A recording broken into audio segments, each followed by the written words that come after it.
As unfortunate as it is for the fans of the other 29 teams in the NBA, the Boston Celtics more than likely will win another championship this year, and there's a very good chance they three-peat. They go out, they get Baylor Shireman in the draft, the guy that can fit into the rotation from day one. They have the number one offensive rated team of all time.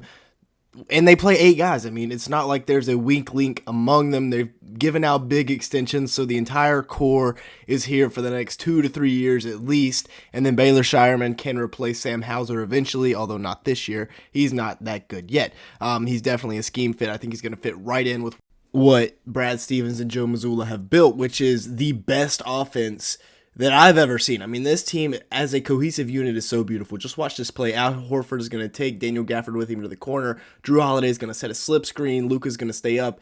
And the fifth option is there, getting a bucket at the rim. But he is more than a fifth option. He is extremely elite on the defensive side of the ball. He can guard the 1 through 5. You just saw him clamp up Julius Randle. Now he's going to absolutely suffocate Jalen Brunson with the ball in his hands. Remember, in Milwaukee, he was the number 2, maybe number 3 option, depending on Chris Middleton's availability. 19 points a game, 7 assists, 5 rebounds, 2-time all-defensive first team. And now in Boston, he's come and settled in as the 5th option offensively, and he guards the 1 through 5.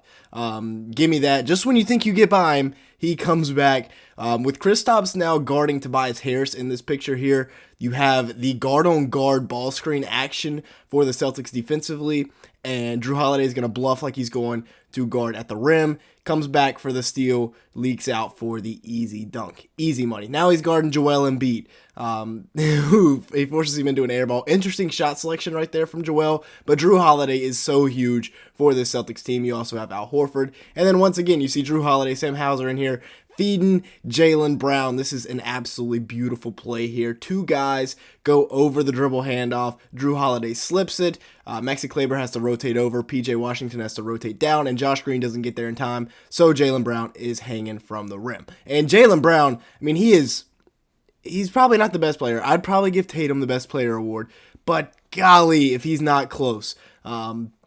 He's got this pull-up. He's developed his pull-up jumper enough because he's so good at getting by you. Hero is really sitting on him getting to the rim, and then he just hezzy pulls, makes Tyler Hero almost fall down.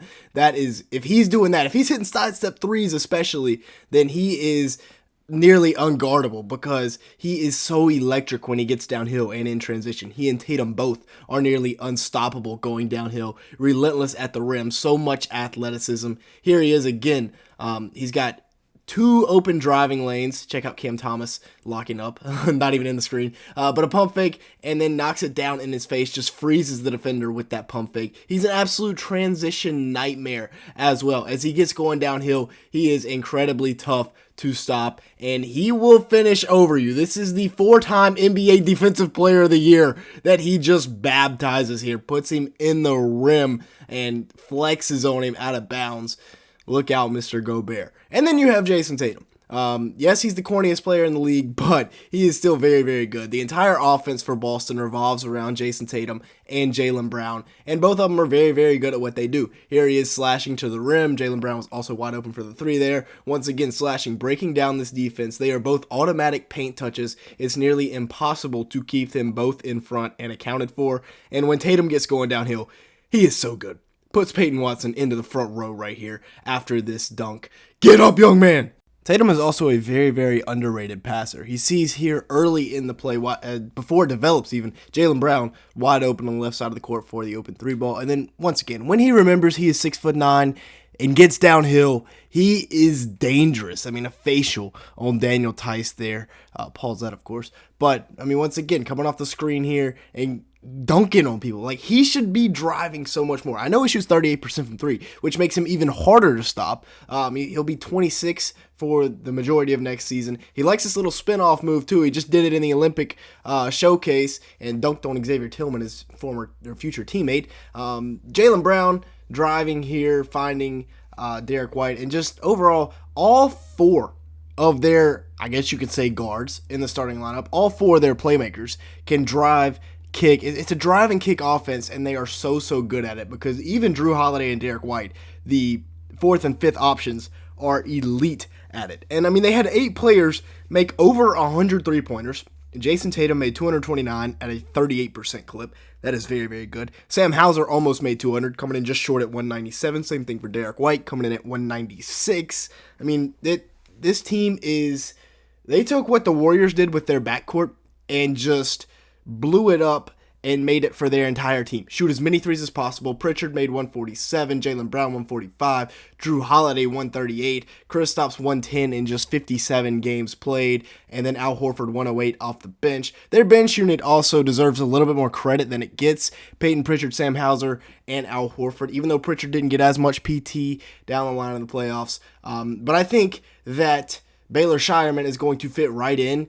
He made 110 threes in just 35 games. If he would have played a full 82-game season, he would have made 254. That's what he was on track for. He was 12th in Division I in three-pointers made. So he's obviously going to fit right in. This is a drive and kick-based offense where the catch-and-shoot three is extremely important. But he's also good off the bounce. I mean, he averaged 18.5 points, 9 boards, 4 assists in 37 minutes. So doing just about everything. Very, very smooth lefty jumper. Yes, it has a little bit of a time to get the release off, but 45% from the field, 38% from three. I'm taking Baylor Shireman if I'm the Celtics team all day long. Make sure to the like button, leave me a comment down below, and hit that subscribe button if you did enjoy today's video at any point. If you are, we're trying to hit 200 to 300 likes on today's videos. If you could help us out with that, it would be greatly appreciated. It really helps us out in the YouTube algorithm.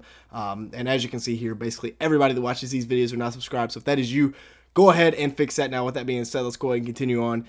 I thought Brad Stevens should have won Finals MVP. I'm pretty sure you can't give it to an exec, but he deserves it. I mean, look at the job that he did here, getting Jrue Holiday for Rob Williams and a couple of firsts, getting Derek White for Romeo Langford, Josh Richardson and a swap, getting Al Horford for a guy that just retired, poor Kemba. But hey, he's back in Charlotte coaching. You love to see that. And then just absolutely robbing everybody here. That pick they got in the KP trade went on to be used in the Jrue Holiday trade. So, I mean, just beautiful job there by Brad Stevens. They also handed out some money here lately. Tatum got 5 years, $315 million, a huge bag. And then Derek White got 4 years, $126. Whew, big time money right there handed out by the Boston Celtics. And for Brad Stevens in the front office, they have to hit on these draft picks. As you can see here, everybody's locked up, but that does mean that you have no cap space going forward. I mean, Jaylen Brown, Jayson Tatum both making over $50 million. Jrue Holiday, KP, and Derek White making $30 at least. Derek White will be by the end of his contract. So everybody's locked up. You have to hit on these picks. Sam Hauser probably will not be able to be retained by the time he's a free agent. So you have your first in 2025, 2026, and 2027. Shout out to Brad Stevens for keeping all those, by the way. And then the swap in 28. So you really only have one pick that is not at your disposal, and that is from Portland. Heck of a job by Brad Stevens and company. With that being said, that's going to be it for today's video. Thanks so much for watching. Make sure to hit the like button and hit that subscribe button if you did enjoy today's video at any point. And with all that being said, thanks so much for watching today's video.